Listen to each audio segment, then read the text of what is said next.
This is the 600th episode of TV Podcast Industries.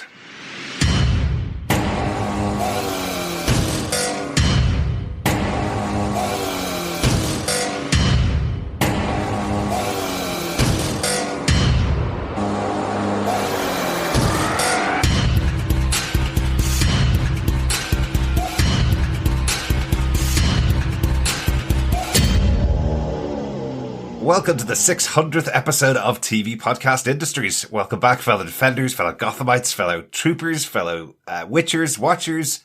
What else we got, guys? Boys and girls. Girls. Umbrellas.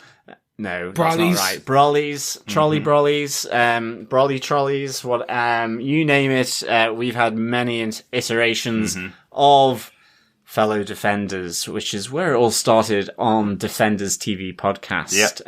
But fellow Gothamites first. And fellow Gothamites, because obviously many iterations as well, with Gotham TV podcast and Defenders TV podcast as well. And the Dreadful podcast. For and our the Dreadful stuff, podcast as well, yeah.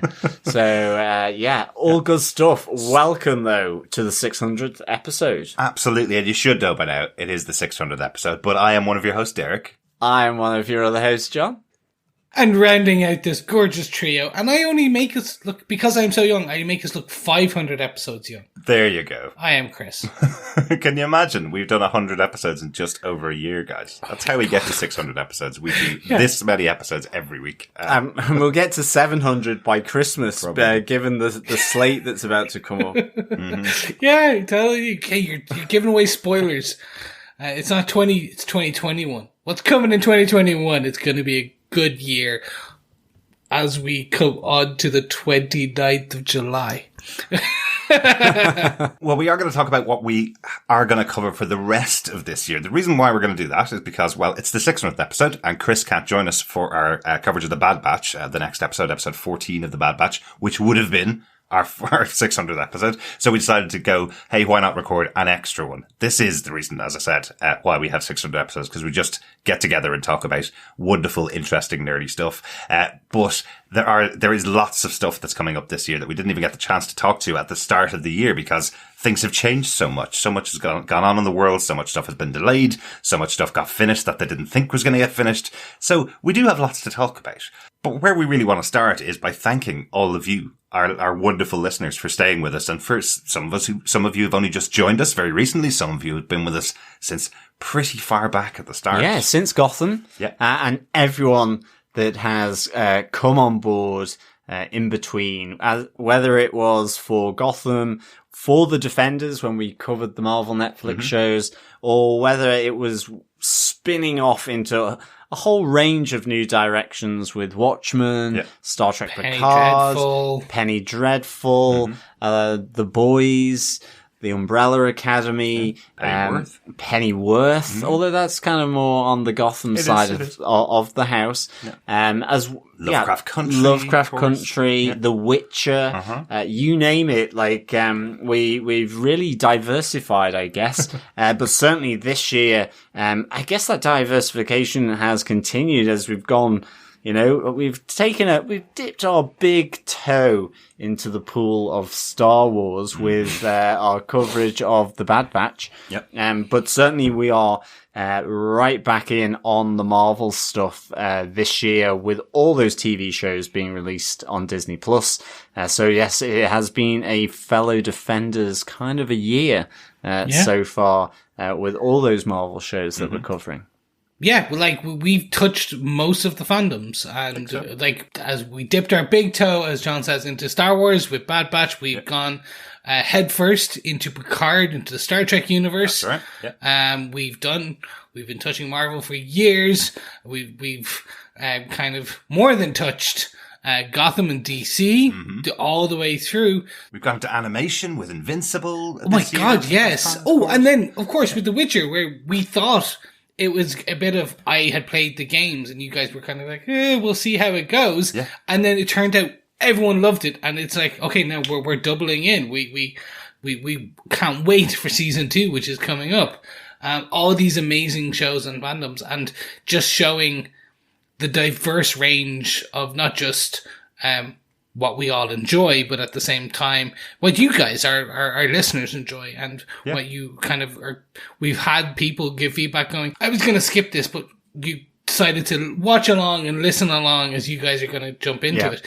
And then thank yous for that. And we're like, no, thank you guys. You listen to us each week. Yeah. I mean, that's really great. And we're so pleased that kind of people have come on board for certain shows, as Chris said, just because we happen to sort of podcast about it. And that's been really great. And I think, that support from our listeners, subscribing to the podcast, sharing it around friends, family, grannies, dare I say it, but also, all the feedback. I mean, we have had loads of fantastic feedback from our listeners on our spoiler posts through the email, and it's just been really, really good. Loads of theories, loads of call outs and observations that we've missed, loads of lots of information, certainly on more topical shows where we don't necessarily have that knowledge around things like say with Lovecraft Country or Penny Dreadful. Some really, really great feedback, and of course everyone who's been getting involved with the pub quizzes that we started with Watchmen as well. And that's been really good. All the involvement, all the comments have been great. Reviewing us, rating us on the podcast catchers of your choice, has been really, fantastic. And as well, as that, we have a huge thank you to all our supporters on patreon.com, who give a little bit of their cash over, each month to help support us with the processing of the podcast, the website, all these different things that are there in the background to allow us to record and publish, the podcasts, for the listeners, has been really, really good. Absolutely. We couldn't do it without the support of our patrons. We wouldn't have any listeners without the support of everybody that's been sharing the podcast and has been coming to us and sharing their thoughts as well, because it makes it fun for us to keep going when we get that kind of feedback. I also want to give a huge shout out to those of you that contacted us directly. I know the last year has been really tough. Last year and a half has been really tough, and we have had quite a few people that have contacted us to say thanks for keeping them with something regular coming out and something regular to listen to each week over the last year. And I know that's meant a lot to all three of us to know that we're echoing around your house when you haven't been able to go out as well. Well, that's it. I mean, I guess with what's happened with the global pandemic, it's probably why we got to 600 so quickly. We were keeping ourselves busy by doing, all the different shows as well and branching out, a bit more than what we would have done from, say, just, comic book based, TV shows or movies. So, I guess we've been doing pandemic podcasting. So yeah, I guess things might drop off, or with the slate that's there for the rest of 2021, we'll be at 700 before you know it. You never know. Yeah, by next week. That's it. Yeah. 24 marathons. No, but jokes aside, look, we do understand that you have a choice in podcast, and we are glad that you choose us as your podcast of choice. It is, as Derek said, it is heartwarming, and it has meant a lot that you guys have reached out directly or indirectly to kind of just say that the thanks or the things like that. And yes, we do have to feed the hamsters in the wheel. So those Patreon, the small amounts that you give on Patreon or on buymeacoffee.com keeps the wheels turning, keeps Derek in caffeine as he edits into the wee hours of the night, or the hamsters running, keeping the servers going. And that allows myself and John, to swan about in a lap of luxury, as swilling wine and water as we laud over our... No, we don't have mansions. I was going to use an Ozymandias kind of quote as we kind of stare out over Manhattan as a big tentacle monster squids fall to earth. Right. Right. Or just spend time enjoying yourselves while I edit. And yeah, that's true. And you come along as the on-air talent, as we like to call you. Excellent. Yes. Our face for podcasting. That's it. Well, you have a better face than that, John, I promise. And so do you, Chris. Thanks. A secondary thought. Thank you. I need to say that about John. But with that said, we absolutely want to give a shout out to all of our patrons. We want to give a shout out to Claire, Stuart, Oren, John, Into the Night, the Moon Knight podcast, Amy, Steve, Robert, Jessica, Rich, Alice, Jenny V, Cassandra, Franca, Lisa, Angie, James, Marianne, Salim, William, Skyrocker, P. Locklear, Heather, Off-White Saviour. Yep, and then Mike, Siren, Victor, Thomas, 084, Alex, Anthony, Lawrence, Douglas, Jean, Jeff, Barry, and Jamie. Thank you so much, guys. Each and every one of you help, contribute, and you are just as much a part of this podcast production as we are. Mm-hmm. Yeah, absolutely. And also to those of you who bought us a coffee on buymeacoffee.com/TVPI, a big thank you as well for those one-off contributions to Lisa, Claire, Bob, Parthenia, to Chloe, Sandra, Steve, Joshua, Mike, Derek, and Victor. Mm-hmm. Yes, guys, thank you all so much. We really can't do it without you. Well, actually, Derek cannot do it without you. He is a coffee fiend. Well, absolutely. Coffee is definitely part of it, but absolutely the providing the servers with hosting of 600 episodes, mostly going over an hour, is quite a large cost. And thankfully, with your help, we get that paid for, so that we can continue to podcast, continue to add to that number, each and every week.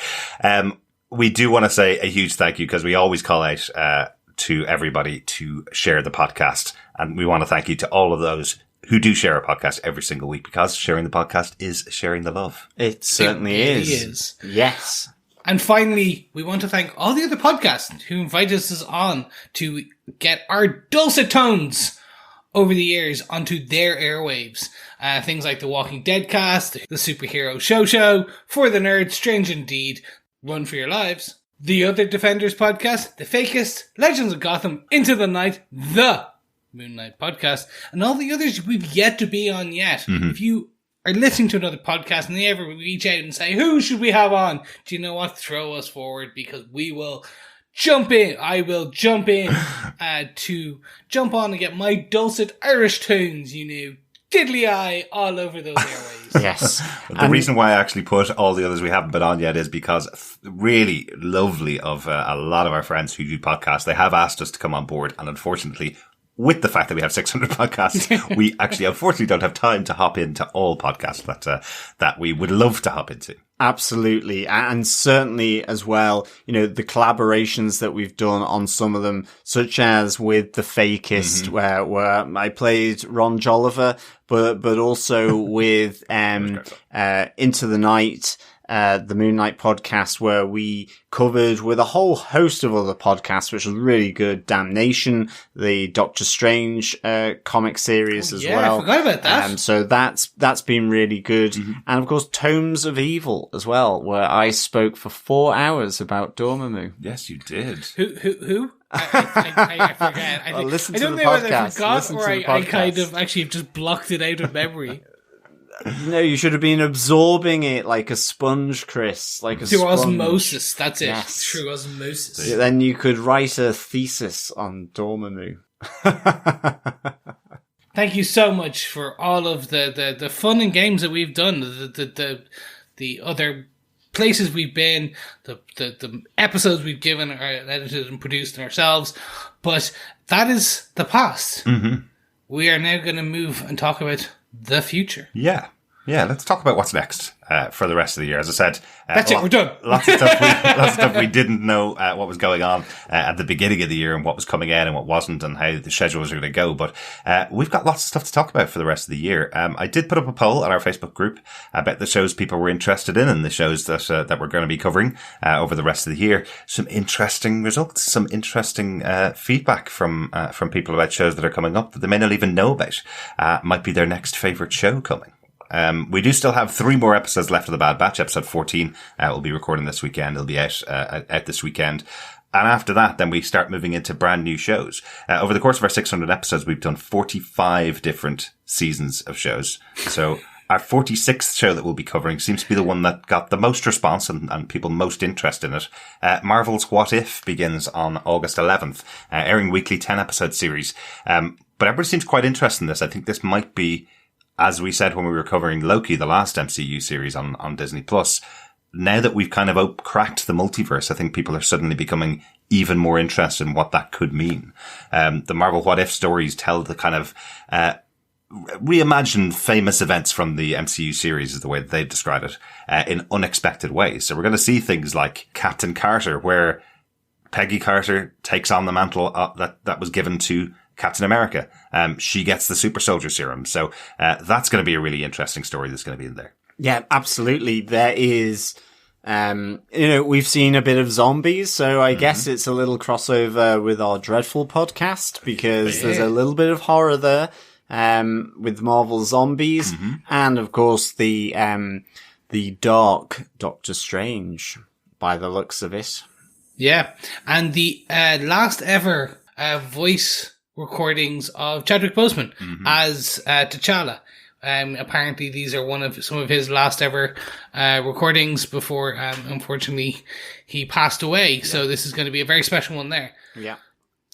What If has always been fun. What If has been that comic book shop question of, do you know what if Peter Parker kind of didn't get bit by that spider and it was Flash Thompson instead? And then you would talk to your friends and kind of imagine. That's what these comic books were. So to see them go from page to screen and in such a way that back in the day you could not do this because there was always that fear of we can't have Batman and Superman together and talking because people will get confused. You can't have 2 Batmen. No. Yeah, it was almost a bit like with the Amalgam comics as well, because they were really good. With there was Doctor Strange Face, and there were a whole host of others which were just really cool to think of these 2 characters, very similar from different comic runs with different publishers coming together. I always found that really exciting. So this is like that next step, and I guess with it kind of, again, maybe feeling a bit more linked in, I guess, to some extent with the idea of the multiverse that has gone on, and I guess has, now blossomed, in the Loki series, with the end of the Loki series then. So it's probably just given it a bit more emphasis, and we certainly know it's a multiverse of madness when, Howard the Duck, is in it. Mm-hmm. So I'll be interested to see what they do with that. Maybe it was, what if he was just killed very quickly and there was a duck a la orange or something like that. Something like that. Oh dear, a lot of people like Howard the Duck, John. I know. Not you. I think what I'm most interested about this is, as you mentioned, Chris, what if it was a Marvel Comics production where they took major events in the comic book stories in the Marvel 616, as comic fans know it, and changed them and did a tiny twist on it, and usually leading to quite big consequences, like, a complete replacement of the entire Fantastic Four. That kind of stuff would be something that they tell in these 1-issue or maybe 2-issue stories, usually just 1 issue. Yep. And what they're doing here with the TV show, and what I'm most interested about, is that they're taking events from the MCU. So it's not about telling stories that have no connection to things you've seen before on screen. It's going to be things that we've seen and have been kept constant for this last 10 years of the MCU and making little tweaks to them. You know, and making, and what they do quite well in What If is making it a reasonable change. So just tiny things that we saw in the trailer, for example. There's a moment at the beginning of the trailer. It opens with Tony Stark being saved by our Killmonger, who goes on to have a big battle with Black Panther in the Black Panther movie, obviously. But this moment that Killmonger is saving Tony Stark, well, how does that change everything about who Tony Stark is? How does that change everything about who our Killmonger is? Does he have will he go on to become Black Panther? We also see T'Challa's in space. He's Star-Lord, in some of the scenes. So, another massive change to the universe. So I'm wondering how connected each of these stories are going to be. Will it be an overarching, universe across these 10 episodes, or will they be completely standalone stories with just minor changes, seen through different multiverses, like the comics are? Yeah, it's going to be narrated by the Watcher, which is going to be interesting. And I think that's what we'll get, which is essentially a zoom in to each individual time stream multiverse. And it'll be, what if such and such and such? Maybe. And then you kind of lead it. I think that would be interesting because the Marvel zombie piece, or the potential of a Marvel zombie, needs to be separate on its own. You can't have that on in a singular linked. Spoilers for the Marvel zombie comics. They do travel through almost all of the multiverse, eating their way through it. So that could be just the end of the series, as the Marvel zombies turn up to eat everybody. But I'm just really intrigued whether they're going to do it in a really standalone form, or whether they're going to have bits that will bleed out into the other episodes as well. That'll be very interesting to see. Well, very excited. Marvel zombies is the teaser credit for each of them, that'd be brilliant. Yeah, that would be pretty cool. But I mean, if it is based on the MCU, like we know it is, the events in the MCU, well then it's all connected. So yes, I guess. All roads lead to Strange. We are back on that again. I was not going to say that. 500 episodes. I actually missed that trick. But yeah, I guess they all roads lead to Evil Strange. There we go. Anything else you guys are looking out for on What If It All? For me, not really. It's an addition. It's just such an addition to that overall, and that's the question. It's that, like, what?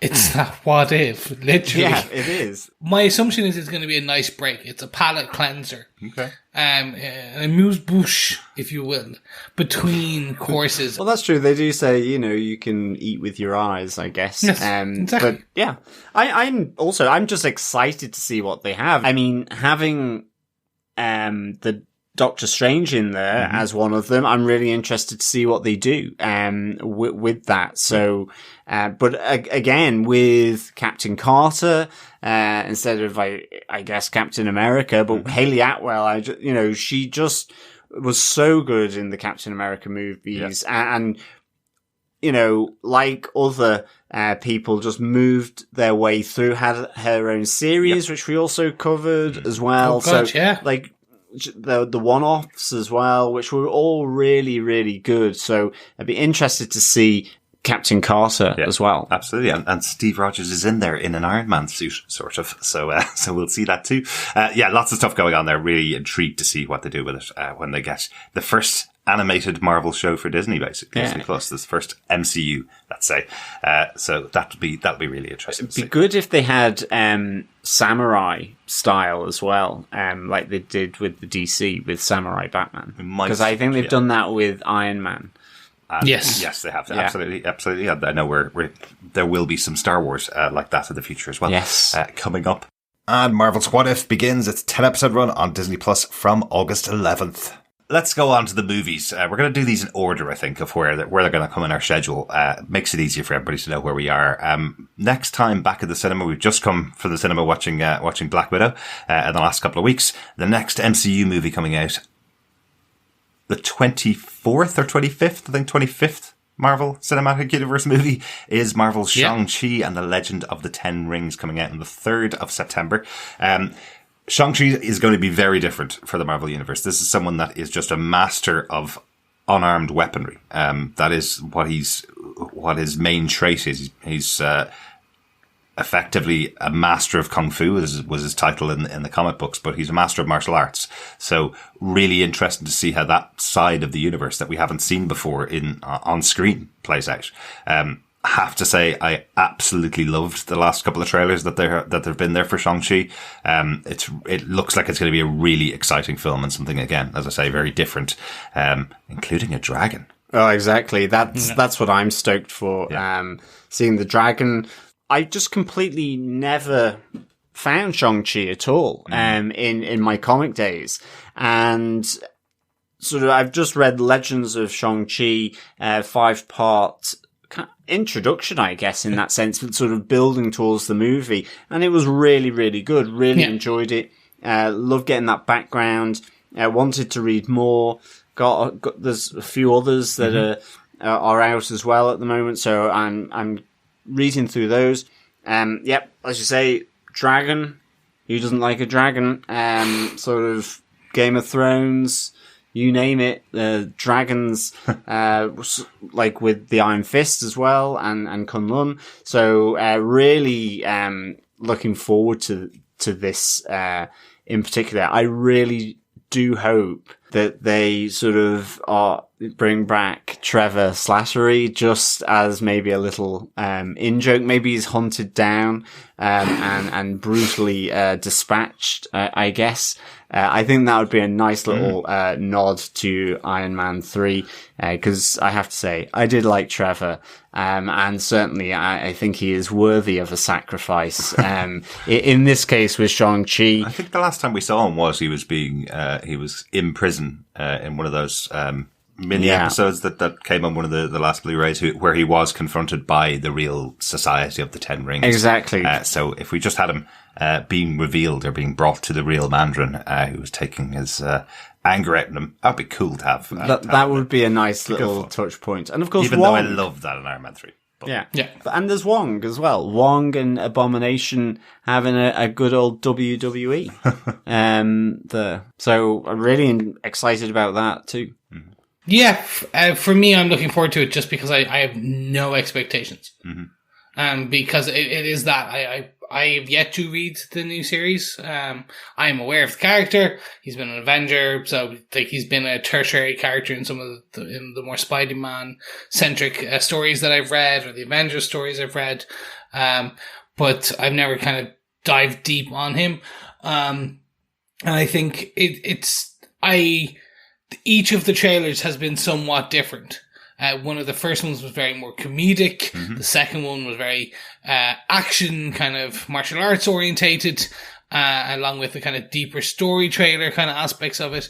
And then the one that was released today, the 28th, was a bit more a mix. It was martial arts and comedic with an addition kind of the, we don't want to call it supernatural tech, of just the fantastical.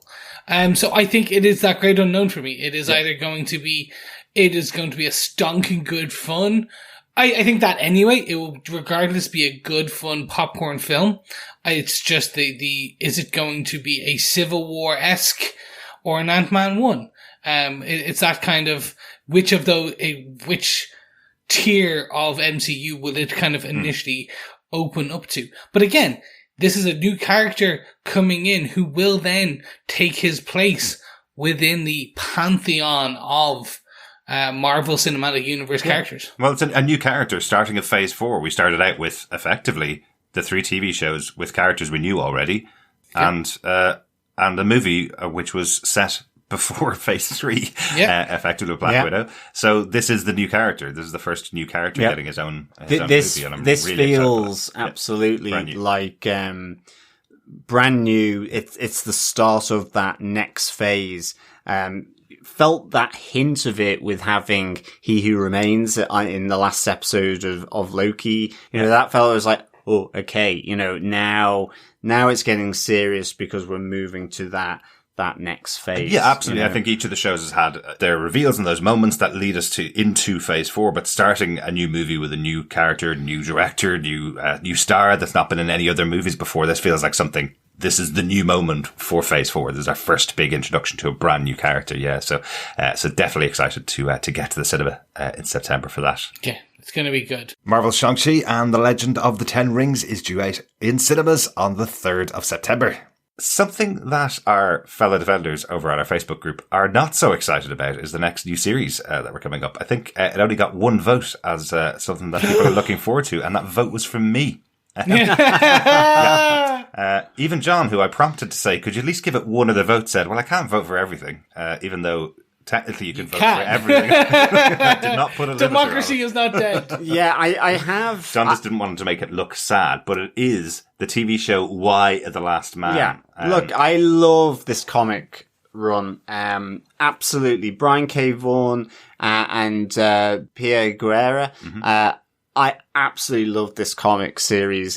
It's this comic series that got me into Brian K. Vaughan, big time. Yep. Rooted out everything ever since. I met Pierre Guerra at New York Comic Con as well. Oh, yeah, I forgot that.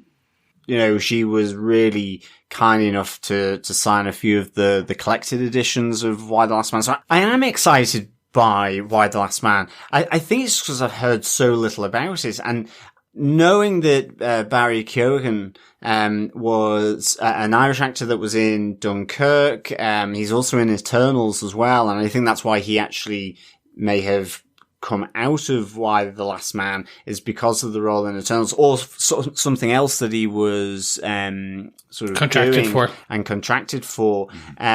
I really wanted to see him in that role, because I really enjoy this actor.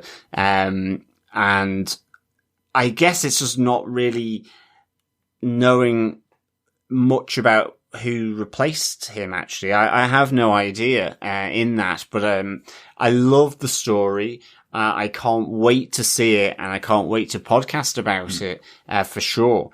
So I think it was I was just kind of trying not to go with the obvious, of course, when I was voting. Yeah, I think Why the Last Man is a series of comic books that a lot of comic book fans, especially people that enjoy independent comic books, loads of people read it, loads of people recommend it. But outside of that kind of bubble of people that read comics and share them and recommend them to each other, it hasn't got that view from outside. So a lot of people don't know what the story is about. The simple basics of the story is that there is a massive cataclysmic event that decimates every mammal with the Y chromosome, leaving only 2 people with the Y chromosome on Earth. One is Yarick, the other is his monkey Ampersand, and they are the last survivors, effectively. Every other inhabitant of Earth is female, so they have to navigate the world. So it's a massive, big, cataclysmic event story. Yeah. And a month and a half out, the only trailer that's been released for it, we've only seen 2 images from it, both officially released, and the only trailer that we've seen for it is a voiceover, a trailer led by a voiceover, effectively. So we don't know much about it, and it's coming out in a few months' time. So even for us who are fans of the series, fans of the comic series, even for us, we haven't seen much to show which way it's going. So I can't imagine for somebody that isn't even aware of the comic book series that they would be aware of the TV show coming. Yeah, and it's 40-something days. It is 40-something days out from about recording now, and usually we have just gone past Comic-Con. Like, we are out of Comic-Con. Like, we should have got something. So this is either going to be Handmaiden's Tale, Lovecraft Country level kind of just, oh my god, how did we never know about this? Like, explosive. Or it's Squeaky Bum time. Or pretty all much. 10 episodes are coming out the same day at Hulu. Yeah. So it's going to be an interesting. Again, I'm going to speak up here. I love the comic books. This production has been troubled for a long few years. Yeah. And I'm both morbidly curious and hoping upon hope that this is done in a way that we just go, do you know what? That was some of the best TV of 2021. And it's that sleeping cult classic that just gains essentially I will kind of say similar to, Kirkman's Invincible. Yeah. Which, myself and Derek covered this here so far. And each episode, each week, more and more and more and more and more people suddenly picked up on this, and then it just reached a fever pitch fervor at the end. Well, and that's it. And it's such a good premise. It is also that it's a mystery about what happened in terms of how it came about, but connected to this really nice sort of down-to-earth side of it of Yorick actually trying to find his girlfriend. And everything, all the craziness that goes on in between as he makes his way to try and find his girlfriend. And as well, just because Yorick is such a great character in the comics, the way that he's drawn, his attitudes, the way it's written. So that's the thing. I could see Barry Keoghan as Yorick. That cheekiness, that life. And I really thought amazing. And it's going to be about, I guess, the quality of the Yorick in many respects and what they focus on the story. So but I am excited about it. It's just, I'm both kind of, I'm sort of, spectacles, testicles, wallet and watch kind of thing.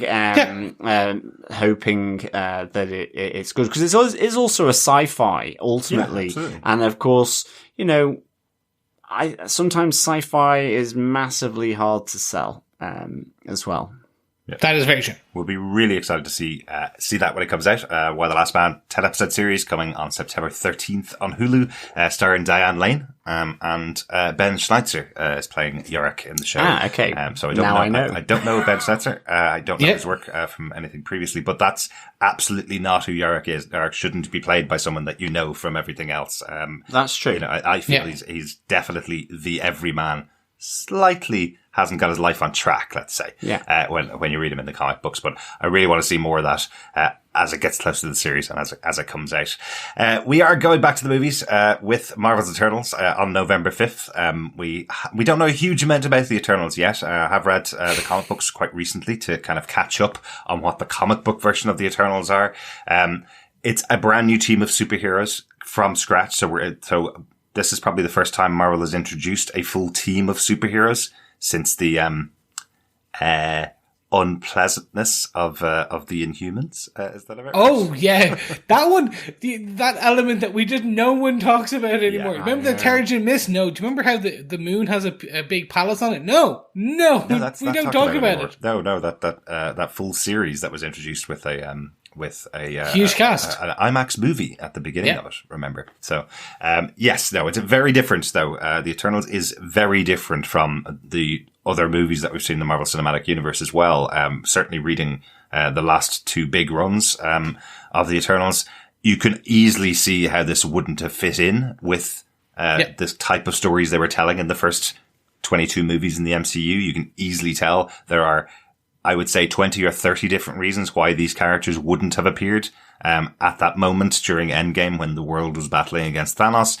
There are very easy explanations for all of that in the comic book stories that I've read so far. So we'll see how it goes when the movie comes out. This for me is the biggest one because for me, I have been a fan of the Eternals since the Neil Gaiman's run back in the 90s, I'm gonna say, where I was given it and essentially this collected edition and went, oh my god, like, for those who are curious, based on characters created by Jack Kirby, and essentially think about Chariot of the Gods by Eric Van Duyken. Ancient astronauts, ancient aliens. There was this blend of gods and aliens and celestials. Prometheus and the engineers. Exactly. Mm-hmm. There's just all these fantastical elements where in the comic book it blends beautifully in. In the MCU, this is the question mark of how they blend this storyline, and some of the initial trailer gives hints and kind of, again, we just have no idea, and it is that big. This is one of their big gambles, and it's not really a gamble. It is a Kevin Feige MCU production, so you know this is going to be quality. It's just they, as you said, they haven't done things like this in a long time. Yeah, so, I don't think the MCU's ever done it either. And, you know, exactly as you say, Chris, when you read those, particularly those books, from Jack Kirby, when you read Neil Gaiman's version of them, they don't fit into the Marvel universe at all. You have characters popping in for an issue, and then 12 issues will go by and it's only the Eternals. It's only the characters from that storyline that will appear in there. Nobody else that you'd recognize. And I think they may keep this quite separately from the Marvel Cinematic Universe as well. I mean, think of the cast we've got here. You know, we've got Angelina Jolie, we've got Richard Madden, Camille Nanjiani, we've got Salma Hayek in here, we've got Kit Harington in here. Such a huge number of actors here that we know from other things, and I'm not sure whether we're going to see them all dissipate out amongst all the other MCU movies like we would have expected with Avengers in the past. You'd expect them to kind of appear in various places. We know that there have been changes to Marvel contracts where they're not committing every single actor that signs up to the MCU to a full 7-year movie contract, seven movies plus 12 TV appearances. So it may be different for each of those characters and each of those actors as well within the same movie, but it feels like they could absolutely deliver the Eternals, the first movie in this universe, and then deliver an Eternals 2 when we may never see those characters in between those two movies. Yeah. We do know Kit Harington, who is playing the Black Knight, will cross over. He is not an Eternal. So there has been, well, I say we do know. There has been, again, I'm putting stock into rumors. Yeah, I would. Because, yeah. I retract my statement. I mean, we do know there's a possibility that Kit Harington might appear in other places. Yeah. I mean, I think I'm salivating with this one because I'm really excited to see what they do. I've read the Neil Gaiman's back in the day. I need to read it again to remind myself. I know. I think it will be the one that really drives a lot of the story. Yeah, and I mean that is in and of itself to me is a great basis for a movie. Anything that Neil Gaiman does, I would want to see. So I think that's really interesting. I think that, you know, the possibilities it gives for this next phase of the MCU as to what it could, where it could lead to, who knows? You know, in terms of the Eternals, what they do, who they represent. You know, it's kind of like when we saw the Silver Surfer for the first time in the earlier Fantastic Four movies, and you just thought, ooh, Galactus. You know, there was always that possibility. And I think this provides that same kind of thing, for me. And certainly given, the idea of a multiverse of madness, it just feels that the scope and the expanse of it leads, beyond, you know, a single universe. Well, and so these other beings that could, flow out from the Eternals, I think, there's possibilities there. That's all. I mean, I have no idea whether that's right or not, but I just think the possibilities make it really interesting. So I can't wait to see what they do. Absolutely. You know, in the same way that when Asgard is treated really well in the MCU, and it's been done a few times, it's been about 5 or 6 times in the MCU, and sometimes they get it really right where you go, this is a completely different society that doesn't really depend on the human race. And other times it feels like there's a bunch of humans running around in silver outfits, basically. If they get that balance right with the Eternals movie, I think it's going to be something really special. And they've worked very hard at it. Yeah, I really do think they do. They have Chloe Zhao, who some may know from Nomadland, the Oscar-winning production. So I think there's definitely the star power. Look at me being all the star power. Cha-ching! No, if you think of the actual actors involved, you think of the talent of like Chloe Zhao, the writers, the people behind this. I think it is stacked heavily in it being good. Who knows what could happen, but it leans that direction. The story usually are good in that. I do want to move us on, because I want to discuss the next MCU Disney Plus show Disney Plus is the French equivalent of Disney Plus. Okay. Disney Plus. I have stole that unbeknownst to Mark Bernardin and Kevin Smith from Fat Man Beyond. I just love saying it. Disney Plus. Anyway, the next show that there's 2 shows coming. We have 2 unknown dates for Disney Plus. Yes. We have Miss Marvel and Hawkeye. Mm-hmm. And I'm going to just zero in quickly on Hawkeye, because this is one where I think it's going to be absolutely fantastic. It's got Jeremy Renner being Clint Barton. We get to see him. We get to see Hawkeye. And Haley Steinfeld, who is a fantastic actress in her own right, and essentially, again, takes us a step closer to the Young Avengers, but also based on Matt Fraction's run. Yeah. My Life as a Living Weapon. And that is some of the best comic book out there in the last 10 years, in my opinion. Like, it's just such a good character study on a character who for years was a joke. Yeah. Like, he literally had joke arrows. And then over time they evolved him into Ronin, and they put him into Yellowjacket, and they made him all these different characters. And then this was one where everyone went, oh no, Hawkeye can be cool. This is really cool. And then they brought Kate Bishop in as a younger Hawkeye, and it became, everyone zeroed in. She got her own series, multi-comic book series. And I think the potential here is huge. Yeah. Yeah. I'm really interested to see this. You know, Jeremy Renner's version of Clint Barton has been such a background character in a lot of the earlier films, very similar to what we talked about when we talked about the Black Widow movie. It was so fun to see the Black Widow movie finally, because it meant that the 5th of the 6 Avengers had their own property dedicated to them. This is the 6th of the 6th, Hawkeye getting his own property. This one done on TV. They've had great success this year with the Marvel shows on Disney Plus. This is probably going to be more in the vein of Captain America and the Winter Soldier, which we saw earlier on this year. But we don't know where it's going to go. We don't know much about exactly how it's going to tie into other things. We're way too close to Black Widow, to spoil exactly, but there is a connection in there with, the Hawkeye TV show.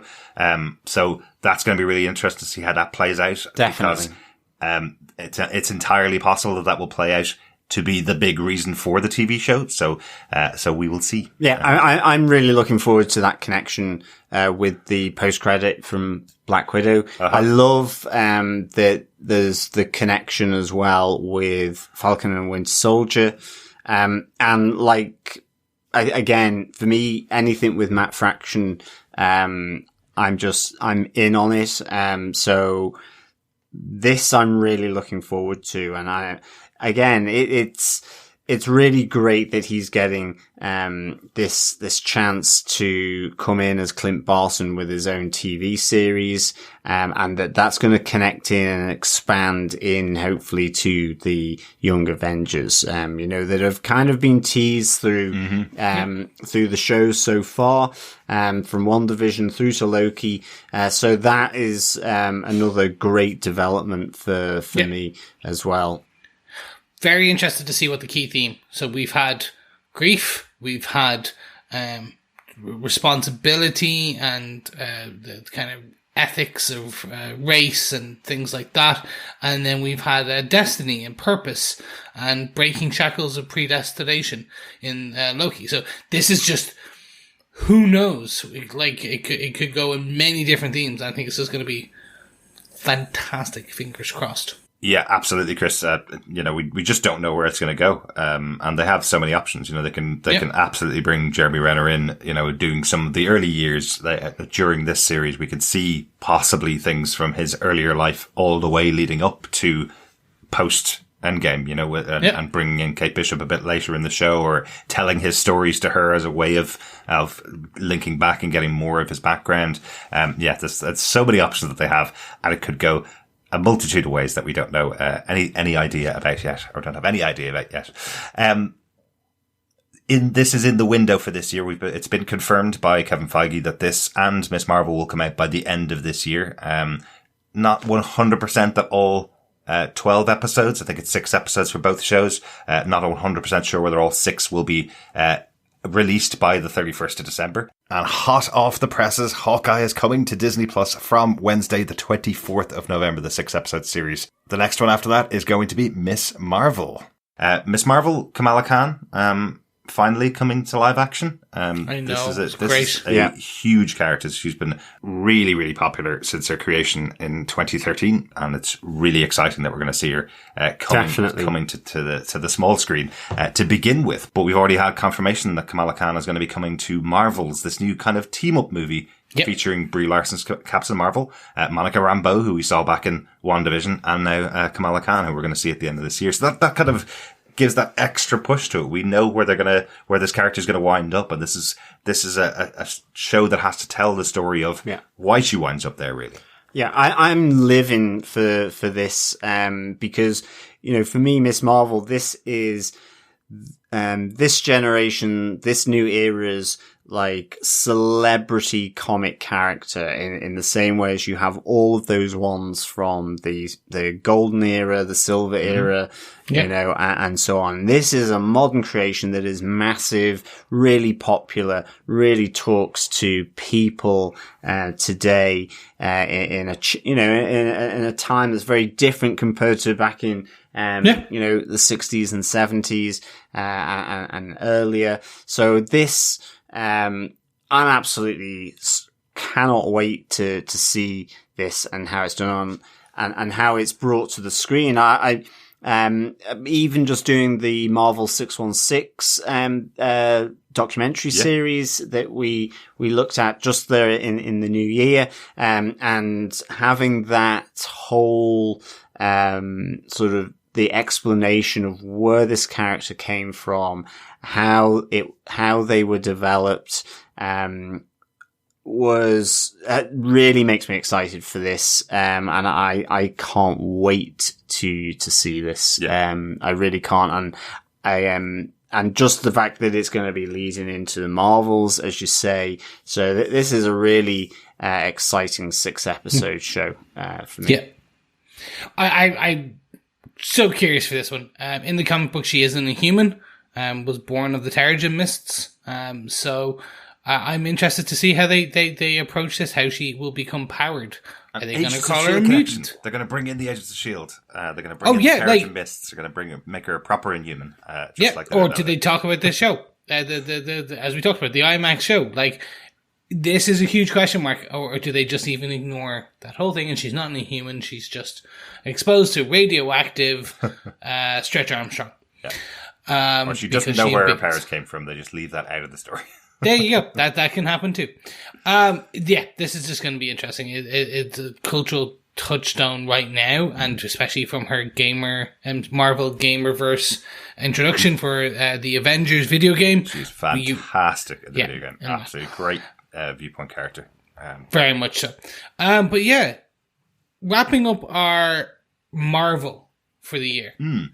We are going back to the cinemas once again in December. For a little old thing that will make me happy. Yeah, I'm going to need Lucozade on this final 6 months. I'm going to need the sugar. Keep me going. Yeah. Keep me buzzing. We're not even finished. In December, we head in to No Way Home. Spider-Man No Way Home. Mm-hmm. It is going to be fantastic. We have Spider-Man. We have Doctor Strange. We have some potential multiverse of craziness. We have potentially other Spider-Men. We have the follow-up, what will happen after now. Spoiler alert for the previous Spider-Man film. J. Jonah Jameson is in. J.K. Simmons is in the MCU as the titular character. Mm-hmm. He is there. And then more importantly, watch the end of the previous film. And there is quite a big, there's a huge end credit scene. Yeah. That will change the face of Spider-Man's third entry. Yeah, absolutely. Unless it's all wiped by Wanda or by Doctor Strange at the beginning of the movie. We have no idea what's going to happen. But what I do know about Spider-Man No Way Home is that there is more speculation about this film and rumors and ideas of what's going to be in it. That if everything I've heard is going to be in Spider-Man, it will literally just be the faces of actors who've been in previous Spider-Man movies. And that will be it. There'll be no story to tell because they have about 60 people are rumored to be in this movie. And there's no possible way they could fit the amount of people who they've said is going to appear in this movie and still tell a story.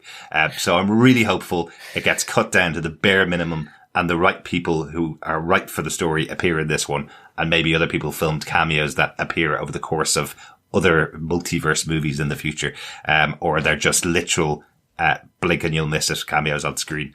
Well, I think it'll be blink. Yeah. I think it's blink. Look how well they did it with Miles Morales, Spider-Man. So the animation, so that it can be done. Yeah. And I think this is really, looking forward to this as well. I mean, it's can't really add much more. I mean, just saw the Boss Logic had done a poster and it's Spider-Man in the round window of the Sanctum with the seal of Vishanti. You've got the red chaos magic of Wanda outside. The window is broken and sort of forming a circle in the darkness of the Sanctum is good old Doc Ock's tentacles. Right. So I was just like, oh, I hope he knows something because that just looks absolutely He's going by rumors.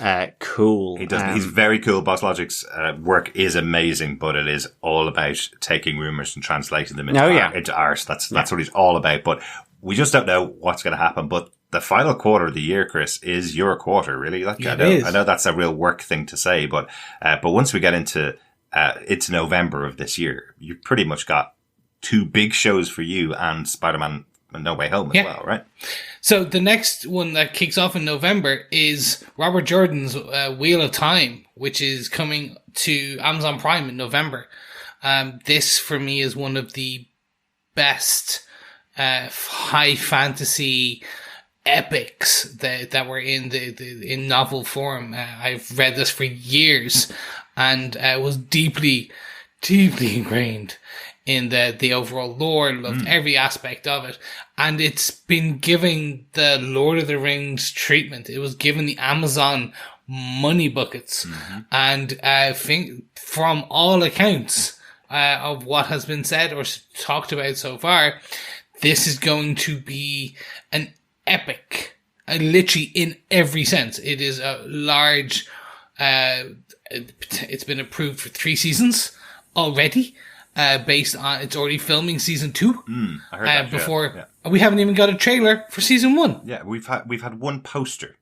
Yes, for Robert Jordan, the Wheel of Time, that came out just last week at San Diego Comic-Con, and that's all we've seen so far. And as you say, Chris, they're already filming into season 2 for the show. So here's hoping Amazon Prime really are going to push this. It seems they're moving into the fantasy epics with this, followed by Lord of the Rings, which again, same thing, confirmed for 2 seasons already because, of course, massive amounts of money to set up this type of show. But when you're filming in those locations where you've already built everything, it's much easier and much cheaper to just continue filming than it is to break everything down and put it all back up like they used to do in the old days. So that will be really interesting. They're definitely doubling down on their fantasy epics over at Amazon. Yeah, I cannot wait for this. Give me a good old fantasy, as the nun said to the priest, and of course I'll be right there. For me, Amazon, more money to this kind of stuff, less to silver rockets, going up into space for absolutely no reason whatsoever. This I'm really looking forward to, because I love fantasy. I love sci-fi. Having said that, this is a property that I have never read. I will be ordering a number of the books on Amazon. Well, probably through Amazon. Yeah. To read because I love fantasy stuff. And this is one that I just have never really tapped into. But I cannot wait to see this, and I'm really hoping it is, spectacular. I love Rosamund Pike, and I think that's a good start for me, and I just love finding out about these societies, the forces, the mysticism, all that kind of stuff, and how this is going to span whatever journey they take us on with this. So yeah, I'm really excited for this. Mm-hmm. Yeah, I absolutely love Rosamund Pike. She's cast in a pretty major role in the show, and first big piece of casting that we've heard. There are other people, obviously the cast that are out there, but that's the first big piece of casting that we got was Rosamund Pike. So really intrigued to see her. I'm not very familiar with the Wheel of Time. I think my brother was a reader of it. I know, Chris, you're a big fan, so we'll be taking it together when it kicks off in November. Speaking of a similar property that we did last year, The Witcher Season 2, toss a coin to your old Witcher, is coming back in December on Netflix. This was we all binged this across 2 episodes back in the day, and we were questioning. I was kind of wrangled the guy during a lull. We were like, come on, let's just watch this. It's going to be great. I had high hopes. Henry Cavill as the Geralt of Rivia himself, and this is we have reached pinnacle point in the story. Within now coming into season 2, I'm not going to spoil season 1 if you've never watched it, but there's a pinnacle point we left at the end of season 1, and we're there now in season 2, and it's seemingly onwards and upwards in terms of the lore that you will get, the great story beats that you will get, and yeah, it's going to be a fun romp. I'm intrigued by this December. Once again, Netflix season 2 is obviously on Netflix like season 1 was, and they're really expanding over Netflix. There's a prequel show been announced. There's I think 2 animated series been announced with a trailer for one already been released. Yes. So they're really expanding their view of Witcher overall. I need to go back and watch season 1. I know by the end of it, I was pretty convinced that I liked the show as a whole, but I wasn't as big a fan as you guys were by the end, and I know that. I wasn't as high up on it as you guys were. I'm looking forward to covering, but again, with Netflix, they're dropping the entirety of the season in one day, so we will probably do the same thing again. We'll cover it in 2 episodes. We'll binge and cover it in 2 episodes, as opposed to the way we normally do our shows, which is episode by episode, where I tend to build up a bit more love if I have to sit through each episode and talk about it every single week. We'll see how season 2 goes for The Witcher, but I am excited to see the best of the first season expanded and made better for a second season. I think that's what I'm hoping on. You see, I can't wait for this. I'm a Cavill dabble, to be honest. Give me bathing time, and yeah, I'm there. I love toss a coin to anybody. I'll toss a coin to anyone. I mean, I think you're right. The first season of Witcher was, it took me a while just to sort of get into it, but I think overall, then with the full run of episodes, I thought it was really, really good. Mm-hmm. Yeah. I really like Henry Cavill. I think he's just, not only because I like the stuff that he's done as an actor, I also just think he's a really decent guy, and I think I want to support him, and I really am looking forward to season 2 of The Witcher for sure. And just because you had that ending with Ciri, effectively her powers exploding to their full potential right at the end of season 1. So there's a lot of stuff to come out of that, and I'm really looking forward to season 2. Absolutely. Again, another fantasy. And plus, there's Lord of the Rings going on next year as well. It's fantasy central going on. Going to be lots going on. With The Witcher Season 2 coming out on December 17th, very unlikely we're going to get around to doing the entire season before the end of 2021, but it does come out before the end of 21. Yeah. So we wanted to make sure we highlighted it here. We may get our first episode like we did last year. I think we recorded it coming into New Year's. So we may get our first of the 2 episodes recorded before New Year's. There's a lot of stuff that goes on at that time of the year, really, isn't there? So it gets a bit busy. It does get a bit busy. Much like the rest of this, we are now on the 28th of July, and all those things we have discussed are between now and December 31st. Mm-hmm. We have just done 100 episodes, from 500 to 600, and we now have way more. That will get us probably to our 700th episode. We've got lots more to go, definitely. See. Although my favourite comment, which I didn't mention earlier on, my favourite comment that I've seen about all the shows that we're covering was quite a big sight when the trailer or the teaser for Why the Last Man was released about a month ago. A reasonably big site responded to it saying, "This is just an attempt of FX to make us believe the show actually exists." So you never know. It is entirely possible, with everything that's been going on in the world, it's entirely possible that some of these shows might move in and out. Some of them haven't been given definitive dates. Some of them have, and that has been pushed in the past before. So this is what we know, and this is what we're planning on covering for the rest of this year, as long as everything stays the same, let's say. Yeah. I think that is the key thing that we say to both you guys, our listeners, and to everyone who is part of these production stuff, which is stay safe, mm-hmm. And let's carry a towel. There you go. A little Hitchhiker's Guide to the Galaxy for you there. Thanks, Chris. And thank you once again to all of you for listening along with us, whenever you joined us over the course of the last 600 episodes. It's been lots of fun, and will be lots more fun to come. Yes, we will have our 601st episode with Star Wars The Bad Batch. Episode 14, War Mantle, which is out this Friday, mm-hmm. And we'll be discussing that and releasing our podcast on this Saturday. Remember, you can get in contact with us any way you want to, build the community, theorize, comment, you name it, through Twitter at TV Podcast Industries, over on our Facebook group at facebook.com/groups/TV Podcast Industries. And of course, we have the trusty steed, which is email feedback@tvpodcastindustries.com. And any support, the support you've given us has been brilliant over the 600 episodes from all quarters across multiple shows. So any support that you as our listeners provide is great, because remember, sharing the podcast is sharing the love. It really is very much appreciated.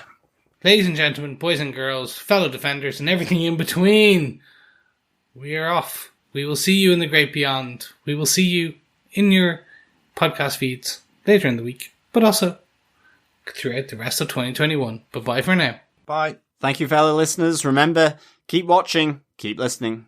Bye.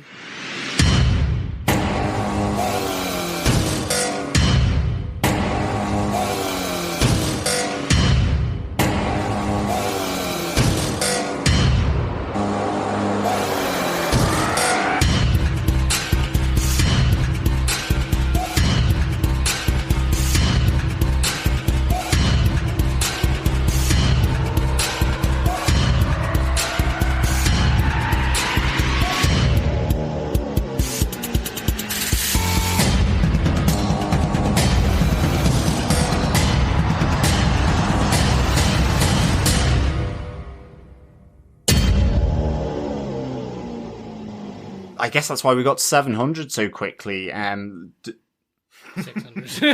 We're getting... Wait, what happened? Oh what God. happened? I blinked and we're at 7. Back to the Future.